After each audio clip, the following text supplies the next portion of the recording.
Hi all, my name is Harsh Chudasama and I'm currently working as a data science and business analyst intern at the Sparks Foundation.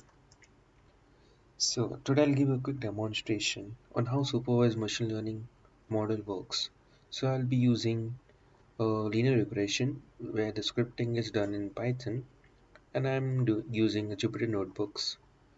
So let's start. So here my task is to predict the marks that a student will expect based on the number of hours they have studied. So it's a simple integration where there are two variables.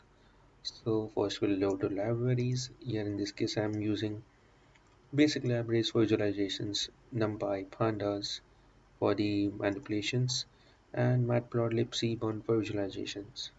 So I'll load data set in the data variable. This is the first 10 rows that you can see hours and scores. Now let's see how the data looks and let's do some detailed analysis about it. So we'll start with the exploratory data analysis. So if we see the shape of it, there are 25 rows, 2 columns. They have the type float and integer. If we see the statistics, that is a 5 number values, the mean, median, mode. So we can see there are 25 entries with a maximum of 9.2 hours and a score of 95 and some general statistics. Now let's see distribution of data. So the hours are ranging from 1 to 9 and the percentage of scores are from 0 to 100%. And it's you can see it's a linear regression with a discrete values, the ranging of discrete continuous values. So first we'll prepare data. So we'll just remove the header sections. Now in the next section we are going to train the data set. So we should have train and test data sets. So I am using sklearn models to split the data in the ratio of 80 to 20. That's training and test. So first let's look at distribution. As we already know, the median value is 50%. Over here, as you can see, 4.8. So the value should be here in the middle section, 20 to 100. As you can see, it's distributed like in a median manner. So it's normally distributed. So there's nothing to worry about it. Now let's look at the linear regression line. So how the data is fitting properly. So it's almost near to the regression line. So we can say it is quite linear and doesn't require correction. Now let's build a model. So here in this case was linear regression. So we're using a sklearn package. We are training the model. So as you can see, I already run that model using linear regression. Now we'll do some predictions for the next 5 values. We got the following values. So you can see they are quite close, 20, 16, 27, 33. So they are almost accurate. So it's almost 93 to 92%.